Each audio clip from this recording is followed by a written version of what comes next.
신앙 고백 드리겠습니다.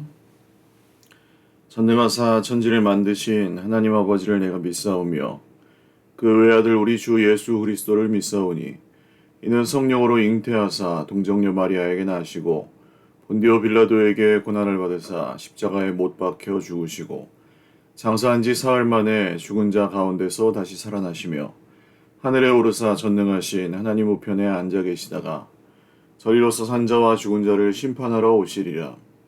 성령을 믿사오며 거룩한 공회와 성도가 서로 교통하는 것과 죄를 사하여 주시는 것과 몸이 다시 사는 것과 영원히 사는 것을 믿사옵나이다. 아멘. 찬송가 516장 찬송 드리겠습니다. 516장입니다. 찬송가 516장입니다. 옳은 길 따르라 의의 길을 세계 만민의 참된 길 이 길 따라서 살 길을 온 세계에 전하세 만 백성이 나갈 길 어두운 밤 지나고 동튼다 환한 빛 보아라 저 빛 주 예수의 나라 이 땅에 곧 오겠네 오겠네 주 예수 따르라 승리의 주 세계 만민이 나아갈 길과 진리요 참 생명 내 창검을 부수고 다 따르라 화평왕 어두운 밤 지나고 동튼다 환한 빛 보아라 저 빛 주 예수의 나라 이 땅에 곧 오겠네 오겠네 놀라운 이 소식 알리어라 세계 만민을 구하려 내 주 예수를 보내신 참 사랑의 하나님 만 백성이 따를 길 어두운 밤 지나고 동튼다 환한 빛 보아라 저 빛 주 예수의 나라 이 땅에 곧 오겠네 오겠네 고난 길 헤치고 찾아온 길 많은 백성을 구한 길 모두 나와서 믿으면 온 세상이 마침내 이 진리에 살겠네 어두운 밤 지나고 동튼다 환한 빛 보아라 저 빛 주 예수의 나라 이 땅에 곧 오겠네 오겠네 아멘. 하나님 말씀 구약성경 예레미야 21장입니다. 22장 1절에서 9절 말씀. 예레미야 22장 1절에서 9절 말씀입니다. 예레미야 22장 1절에서 9절 말씀입니다. 한 목소리로 읽겠습니다. 여호와께서 이와 같이 말씀하시되 너는 유다 왕의 집에 내려가서 거기에서 이 말을 선언하여 이르기를 다윗의 왕위에 앉은 유다 왕이여 너와 내 신하와 이 문들로 들어오는 내 백성은 여호와의 말씀을 들을지니라. 여호와께서 이와 같이 말씀하시되 너희가 정의와 공의를 행하여 탈취당한 자를 압박하는 자의 손에서 건지고 이방인과 고아와 과부를 압제하거나 학대하지 말며 이곳에서 무죄한 피를 흘리지 말라. 너희가 참으로 이 말을 준행하면 다윗의 왕위에 앉을 왕들과 신하들과 백성이 병거와 말을 타고 이 집 문으로 들어오게 되리라. 그러나 너희가 이 말을 듣지 아니하면 내가 나를 두고 맹세하노니 이 집이 황폐하리라. 여호와의 말씀이니라. 여호와께서 유다 왕의 집에 대하여 이와 같이 말씀하시니라. 내가 내게 길르앗 같고 레바논의 머리이나 내가 반드시 너로 광야와 주민이 없는 성읍을 만들 것이라.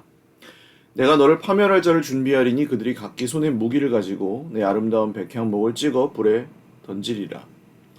여러 민족들이 이 성읍으로 지나가며 서로 말하기를 여호와가 이 큰 성읍에 이같이 행하면 어찌 됨인고 하겠고, 그들이 대답하기는 이는 그들이 자기 하나님 여호와의 언약을 버리고 다른 신들에게 절하고 그를 섬긴 까닭이라 하셨다 할지니라. 아멘.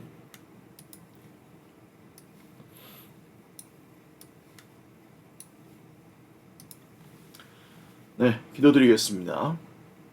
살아계신 하나님 아버지 감사합니다. 주님의 은혜를 찬송하며 오늘 이 아침에도 주님께 예배합니다. 우리의 예배를 받아주십시오. 우리의 찬양을 받아주십시오. 주님, 우리가 오늘도 주님을 경외하며 살겠습니다.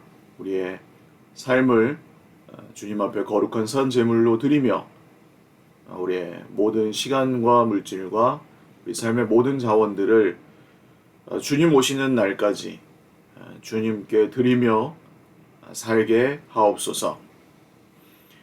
사랑하는 우리 형제 자매들 중 또 지금 환난 중에 있는 고난을 겪고 있는 우리 지체들도 있습니다. 기억하여 주시고 오늘도 피할 길을 내시고 주님이 친히 피난처가 되어 주시고 또 육신의 질병과 마음의 여러 슬픔과 아픈 고통들 또 물질의 여러 어려움들과 또 관계의 갈등과 두려움들로부터 우리를 건지시고 주님 오늘도 잘 슬기롭게 극복하고 또 믿음으로 순종하며 주님이 행하시는 일들을 보게 하여 주시옵소서. 감사하옵고 오늘도 전하는 자와 듣는 자 모두에게 친히 말씀하여 주시고 우리의 기도를 도우시는 성령님을 신뢰하오며 예수님의 이름으로 감사하옵고 기도 올리옵나이다. 아멘. 할렐루야.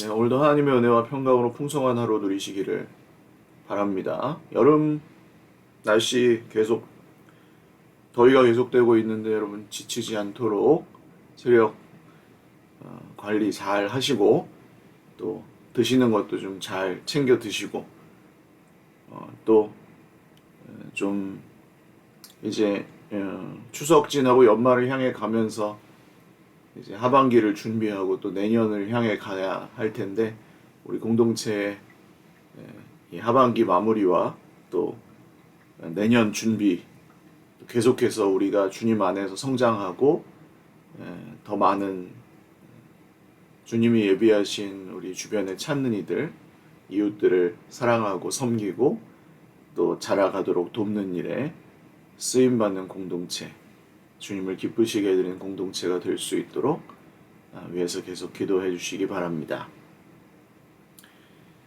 예레미야 성경 계속 나누고 있습니다. 오늘 왕족들, 왕에게 주시는 말씀이 1절에서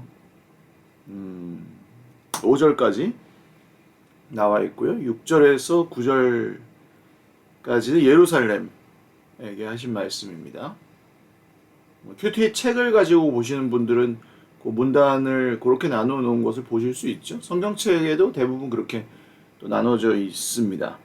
그래서 이 문단을 나눠 놓은 이유는 책을 거의 이제 자주 책을 보시는 분들은 굳이 문단을 이렇게 구분하면서 보지 않아도 내용이 어느 정도 이렇게 들어와요. 책을 많이 보시는 분들은. 그냥 이렇게 쭉 읽으면 내용, 이런 내용이구나 하고 이렇게 그냥 자연스럽게 이해가 되시는 분들도 계실 수 있습니다. 근데 그런 분들은 소수예요. 그리고 현재 대한민국은 대체로 책을 읽지 않는 나라에 속하고 있습니다. 그러니까 문맹률은 굉장히 떨어지는 아주 이 문자 보급률은 굉장히 선진국, 최선진국에 속하는데 정작 독서 인구는 거의 이제 최빈국에 속하는 그런 나라입니다. 아주 특이한 나라입니다. 출판업 같은 것은 굉장히 불황이죠, 지금. 책을 읽으시는데 좀 익숙하지 않으신 분들이 더 많을 수밖에 없고, 통계적으로요. 이게 뭐 잘못이라고 하는 게 아니라 그냥 현재 우리나라 상황이 그렇고, 그러다 보니까 이제 문단을 이렇게 나눠서 보시는 것은 의미를 파악하실 때 중요하기 때문에 이렇게 문단을 나눠 놓은 것을 좀 의미 파악할 때 도움을 받으시라고 가끔 짚어드리는 겁니다. 왕에게 주신 말씀이라고 하니 일단은 리더들, 그렇죠? 앞에 서 있는 사람들, 그 조금 더 많이 가지고 있고 책임을 더 많이 맡은 사람들, 조금 더 먼저 세워진 사람들, 조금 더 힘을 많이 가지고 있거나 물질을 많이 가지고 있거나 조금 더 시간을 많이 가지고 있는 사람들, 조금 더 달란트를 많이 받은 사람들 모두 속하게 될 것입니다. 뭐 저도 여기서 자유롭지 않고 당연히 많이 받은 쪽에 속합니다. 그런 사람들에게 이제 주시는 말씀인데요. 특징이 있습니다. 유다 왕의 집에 내려가서 예레미야에게 이 말을 선포하게 하시는데, 다윗의 보좌에 앉은 유다의 왕아, 너는 내 신하의 모든 성노로 들어온 내 백성과 함께 주거하는 말을 들어라. 너는 공평과 정의와 공의를 행하여 탈취당한 자를 압박한 자의 손에서 건지고 이방인과 고아와 과부를 압제하고 학대하지 말며. 이거 주님이 계속해서 하셨던 말씀이거든요. 그러니까 왕에게 주어진 책무는 약한 자들, 그 당시로 따지면 나그네들, 고아, 그러니까 부모를 일찍 여의어서 이제 생계가 어려운 어린이들, 그리고 사랑하는 남편을 먼저 보낸 관계로 홀로 경제 활동을 하기가 어려운 여인들을 압제하거나 학대하지 말며, 이곳에서 무죄한 피를 흘리지 말라. 거짓 재판, 거짓 증언에 의한 예를 들면 이제 재산을 뺏는 거죠. 그 남자가 죽으면 여자 혼자서 이제 그 증언에 힘이 없기 때문에 그 재산을 뺏는다든지 이런 것들이 굉장히 쉬웠습니다. 이것은 뭐 고대 이스라엘에서만 일어난 일이 아니고 뭐 고려 시대, 조선 시대에까지 이르도록 뭐 비일비재하게 있었던 일들입니다. 그 집의 남자를 뭐 어떤 누명을 씌워서 죽이고 나머지 이제 힘 없는 가족들만 남으면 그냥 그 힘을 가진 그 지주나 그 동네의 아주 유지가 그 가정을 이제 풍비박산내면서 재산이나 그 집의 식솔들을 노예로 삼거나 자기 첩으로 맞아들이는 뭐 이런 일들이 비일비재했기 때문에 이것을 하나님께서 금지하셨는데, 이런 사회 문제가 계속 벌어지고 있었던 것이 가나안 족속들과 똑같이 이스라엘에서도 이런 문제들이 벌어지고 있었다는 것이죠. 하나님은 단순히 우상 숭배를 하는 것에만 이스라엘 유다 나라에 탓하시는 것이 아닙니다. 그 우상 숭배로 말미암아 벌어지고 있는 하나님의 말씀에 불순종하는 것과 그로 인해 벌어진 삶의 문제들, 이기적이고 자기중심적이고 자기 욕심을 채우기 위해서는 무엇이든 할 수 있는 그게 뭐라 그랬죠? 자기중심성이 아주 정말 극까지 드러난 그 현상이 잔인성이라고 말씀을 드렸습니다. 전쟁터에서 많이 볼 수 있죠. 전쟁터에서 살인, 폭력, 약탈, 방화, 강간 이런 것들이 일어난 이유는 무엇입니까? 사람을 사람으로 여기지 않기 때문이에요. 사람이 저기 있는데 수류탄을 던져요. 왜 그렇습니까? 사람을 사람으로 보지 않아요. 똑같은 사람인데도 공항에서 이렇게 외국 사람 만났을 때는 hello, hi, nice to meet you 할 수 있는 관계인 사람을 전쟁터에서 만나면 탁 조준사격 해갖고 쏴서 죽이고 폭탄을 던져 죽이는 관계가 돼요. 사람으로 안 보는 거예요. 평소에 법의 테두리 안에서 만난다면 길거리에서 눈 인사를 하면서 안녕하세요 하면 지나칠 사람을 전쟁터에서는 마치 짐승처럼 여성이라면 뭐 강간하고 약탈, 강도처럼 약탈하고 이런 일들이 일어났죠. 사람으로 보지 않는 거예요. 물건으로 보는 거예요. 자기 욕심을 채우는 물건으로 보는 거예요. 그러니까 이 뭐 유물론이라 그러죠. 세상의 모든 것은 물질로 이루어져 있고 그 인격성을 배제해버리는 이 자기의 욕심, 자기의 그 욕망을 채우기 위해서 스스로 하나님 되려는 자기 중심성을 채우기 위해서라면 모든 것을 물질화, 비인격화 시킬 수 있는 이것이 잔인성과 폭력성, 자기 중심성, 죄라는 것이 아주 극으로 치다른 것이 이 잔인성과 폭력성인데 그것이 유다 나라를 지배하고 있었습니다. 오늘날에도 크게 다르지 않습니다. 사실은 돈이 뭐 거의 이 잔인성과 폭력성으로 온 세상을 다스리고 있다고 해도 과언이 아니고요.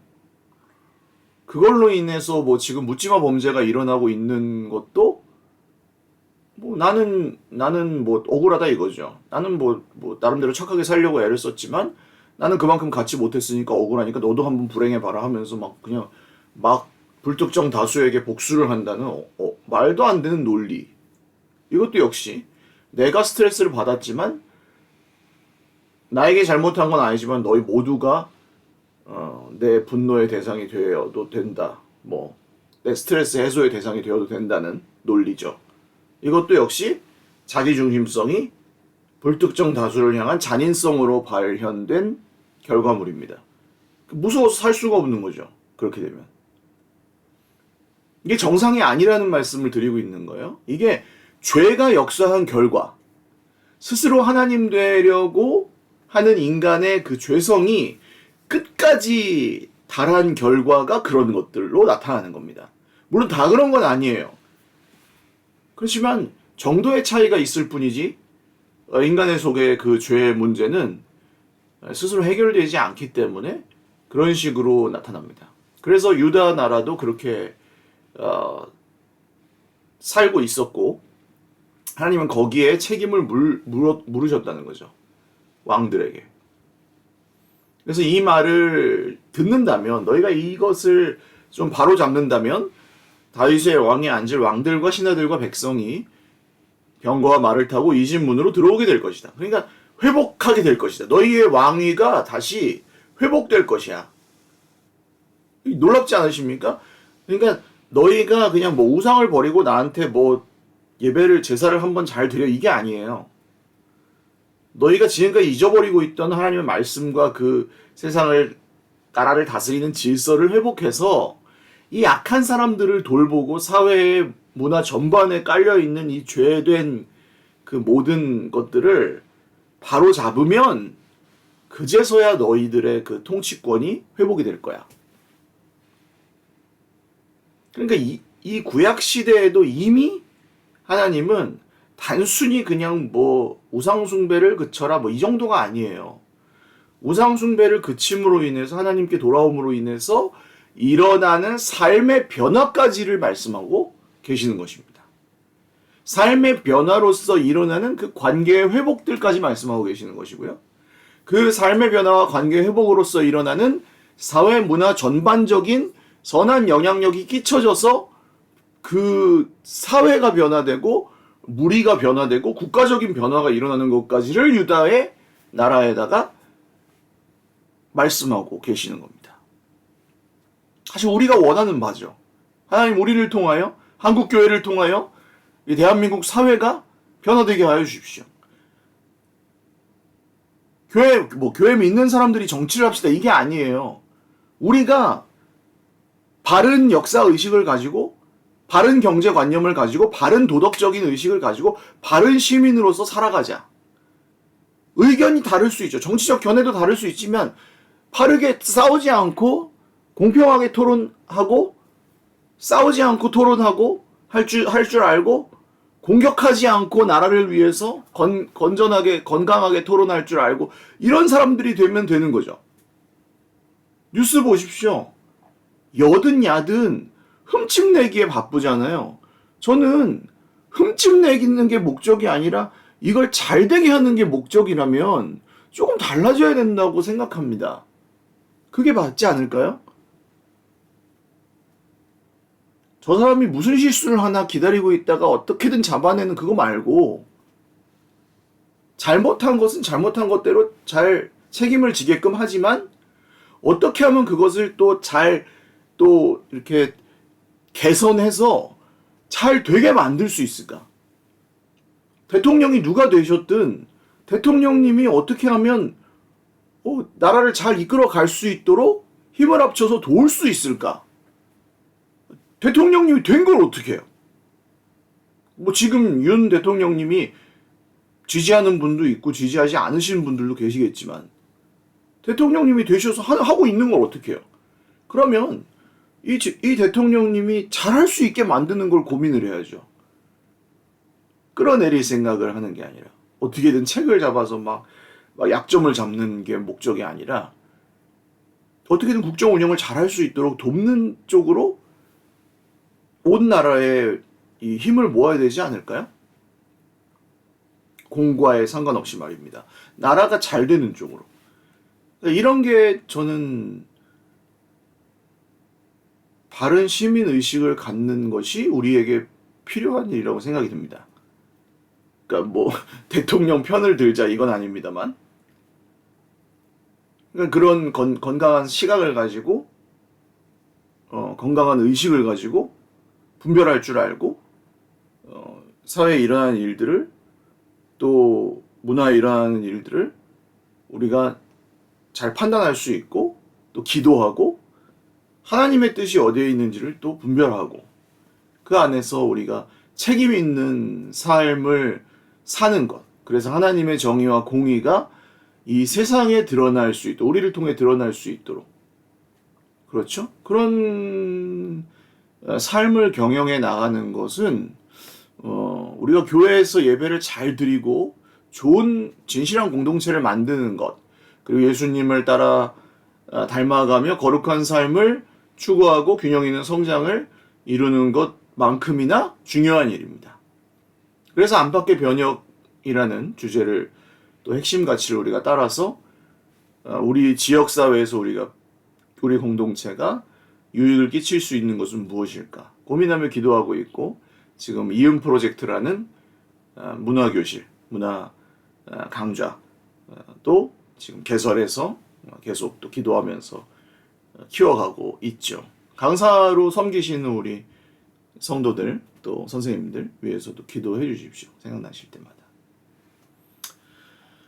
어쨌든 이런 말씀에 순종하여서 그렇게 하나님의 공의와 정의가 나라 전체로 회복이 된다면 그 왕권이 회복이 될 것이고, 그렇지 않는다면, 그것이 불순종한다면 이 왕궁은 폐허가 될 것이다.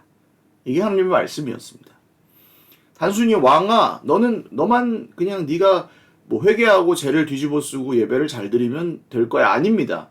왕은 왕의 책임을 다 해야 되고 그가 경영하는 그 영역에서 하나님의 공의가, 하나님의 뜻이 드러날 수 있게끔 최선을 다해서 그것을 경영해야 했습니다. 우리의 손이 닿는 부분에 우리가 경영해야 되는 하나님의 뜻이 드러나게 해야 하는 부분은 얼만큼일까요? 여러분 가정에서 경제 생활을 하실 때, 또 혹은 뭐 일터에서 일을 하실 때, 누군가 이웃이나 친구나 사람을 만나실 때, 자녀들이나 부모님, 뭐 배우자를 대하실 때, 그 모든 관계 속에서 잘 경영하십시오. 하나님의 뜻을 따라 그 관계 속에서 하나님의 뜻이 이루어질 수 있게끔 주의 깊게 생각하시고 대하시고 말하시고 사랑하십시오. 그것이 우리가 하나님의 뜻을 순종하고 하나님께 영광을 돌리는 삶입니다. 예배는 잘 드렸고 그런 건 그냥 생각 없이 대충 사는 것이 아닙니다. 예배를 잘 드린다는 것은 예배를 잘 드리는 한편 그 예배를 드린 것을 내 삶의 모든 관계들과 내가 하는 말과 행동들에 연결시켜서 대입해서 하나님의 말씀의 의미와 거기 안에 있는 정의와 공의와 뜻이 내 삶을 통해서 흐르게끔 하는 것. 이것이 하나님께 순종하는 삶입니다. 내 마음에 주단을 깔고라는 노래를 제가 몇 번 말씀을 드렸잖아요. 내 마음에 주단을 깔고 내 마음에 레드카펫을 깔고 성령께서 말씀을 통해 역사하실 길을 내어드리는 것. 이것이 우리가 드려야 될 진정한 예배라고 할 수 있겠습니다. 6절부터 9절까지는 이제 이렇게 하지 않는다면 정말 황폐한 성읍이 된다. 예루살렘은. 그래서 정말 불에 찍어 던지게 될 것이고 백향목 기둥이 그리고 많은 민족들이 지나가면서 하나님께서 이 찬란한 예루살렘에 이렇게 심판하신 것은 어쩐 이유냐? 그럴 리 그 무너질 수 없는 난공불락의 성으로 유명했거든요. 예루살렘은. 그 다윗이 예루살렘을 처음에 점령할 때도 이 다윗이 예루살렘 점령할 때도 굉장히 어려웠습니다. 그런데 이 민족들이 지나가면서 하나님이 여길 이렇게 자기 백성을 멸망시키신 이유가 뭐냐라고 의아해할 거라는 거예요. 근데 그들이 압니다. 이는 그들이 자기 하나님 여호와의 언약을 버리고 다른 신에게 절하고 그를 섬긴 까닭이라 라고 말할 거라는 거예요. 이방인들도 너희가 망한 이유를 알 것이다. 근데 너희는 왜 모르느냐? 그렇죠. 교회 밖에 있는 사람들도 알 거라는 겁니다. 왜 한국 교회가 이렇게 쇠퇴하고 있는가? 물론 뭐 시대적인 환경이나 경제적인 상황이나 뭐 지금 현대 사회의 그 변화의 속도가 너무 빠르고 뭐 여러 가지 이유가 있겠지만 여러분 사실은 세상 사람들이 말하는 것이 맞습니다. 예수 믿는 사람들이 예수 믿는 사람답지 않아서 그렇습니다. 교회가 하나님을 주인으로 섬기지 않아서 그렇습니다. 교회 공동체가 교회답지 않아서 그렇습니다. 교회가 교회답기를 포기하고 성도가 성도답기를 포기하고 하나님의 백성들이 하나님을 섬기지 않아서 교회는 쇠퇴하고 세상 사람들에게 손가락질을 당하고 있는 것입니다. 모든 교회가 그런 건 아니지만 그런 문제가 큽니다. 해양 사람들이 다 더 잘 알고 있습니다. 이제 이단과 그냥 무슨 정통 교단이 뭐 달라요 이런 변명은 사실 세상 사람들은 별로 관심도 없습니다. 통하지 않습니다.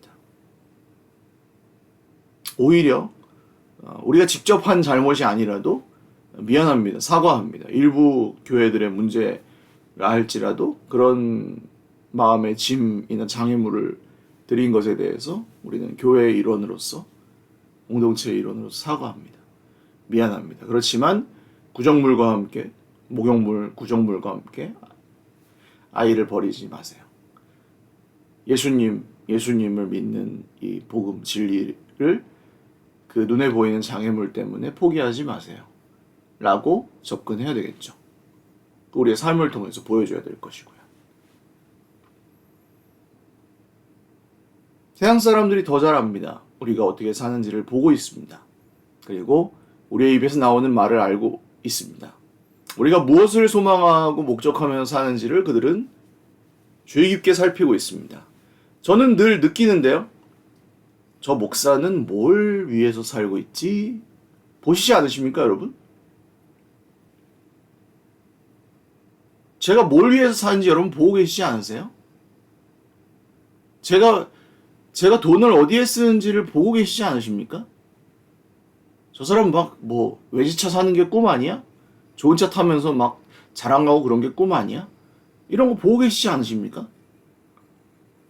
그래서 저는 외제차를 타지 않을 것입니다. 외식하려고 안 타는 경차 모닝 타고 그게 나는 청비네요 그런 걸 보여주려고 타는 게 아니라 저는 그 자체에 별로 관심이 없습니다. 뭘 타는지가 별로 상관이 없고요.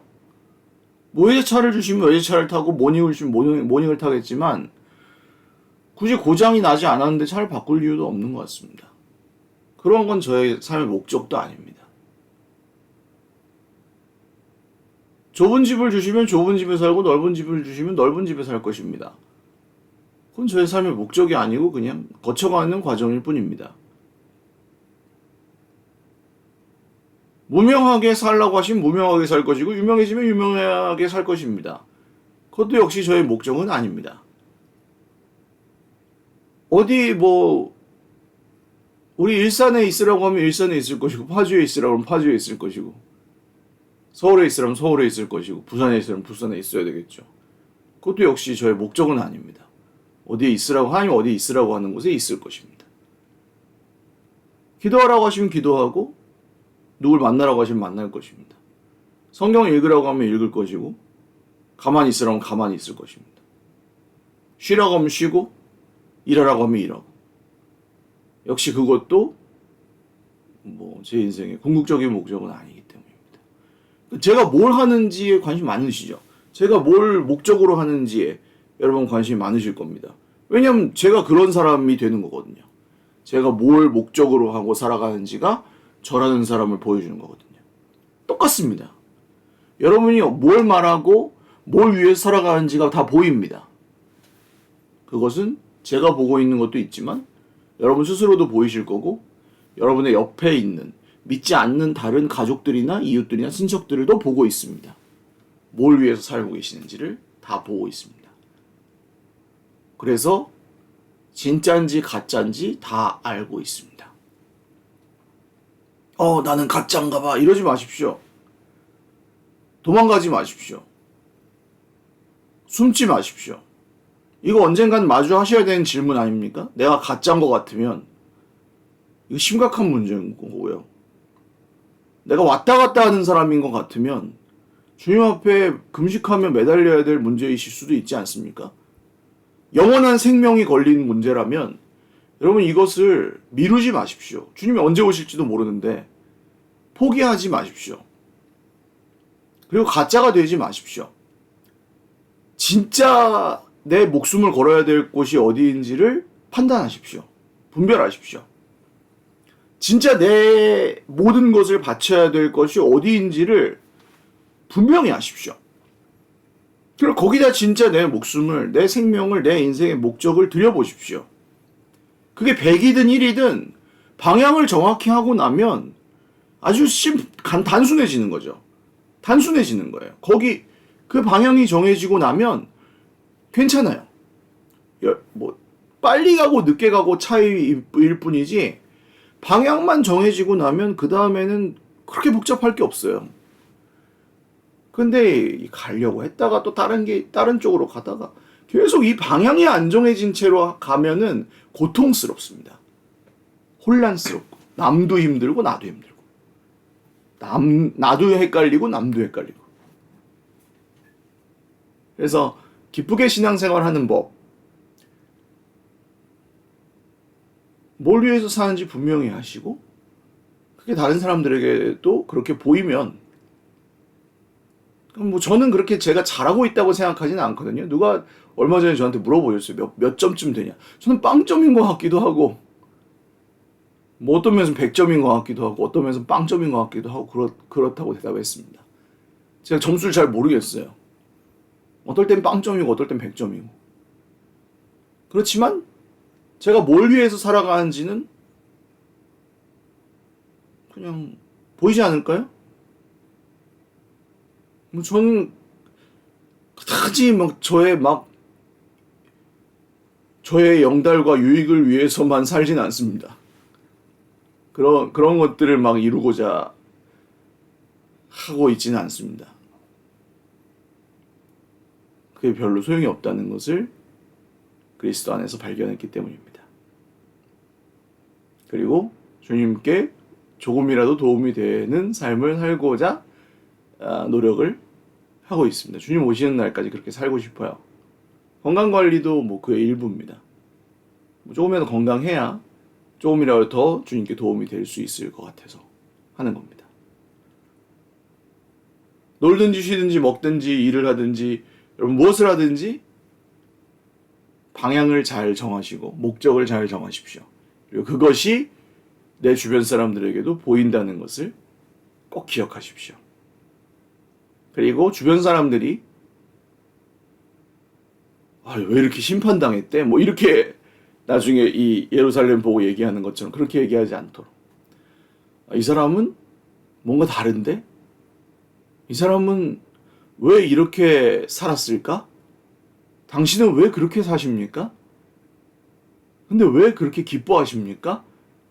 라는 질문을 우리가 언제든 받을 수 있다면, 너희 속에 있는 소망에 관한 이유를 묻는 사람들에게는 대답할 것을 항상 예비하되 두려움으로 하고 항상 온유함으로 선한 양심을 가지라. 이는 예수 그리스도의 뜻이니 선을 행하고 고난받는 것이 악을 행하고 고통받는 것보다 나으니라. 할렐루야. 기도하겠습니다. 하나님 아버지, 오늘도 우리 속에 있는 소망에 관한 이유를 묻는 사람들에게 대답할 말을 예비하는 삶을 살기를 원합니다. 하나님 앞에서는 두려움으로, 사람들에게는 선한 양심을 온유함으로, 또 자기 자신에게는 선한 양심을 가지고 그 말을 예비하고 살겠습니다.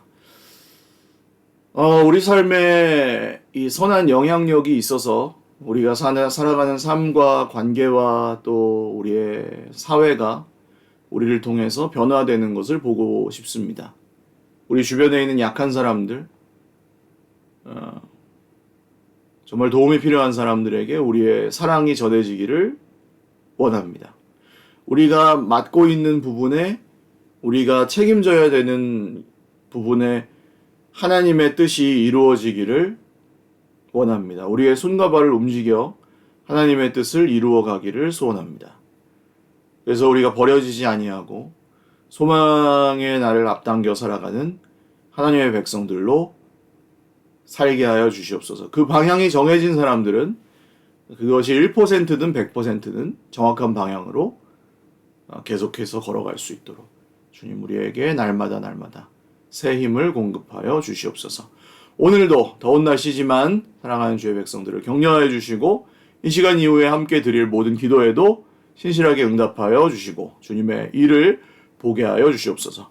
믿음의 눈을 들어 주님이 하시는 놀라운 일들을 보게 하시고 주님의 도우심을 간구할 때에 주님께서 크신 손과 강한 표심팔로 돌보시고 인도하여 주시옵소서. 감사하옵고 예수님의 이름으로 기도 올리옵나이다. 아멘. 네, 감사합니다. 오늘도 주님 안에서 그런 삶을, 행복한 삶을 사실 수 있기를 바랍니다. 사랑하고 축복합니다.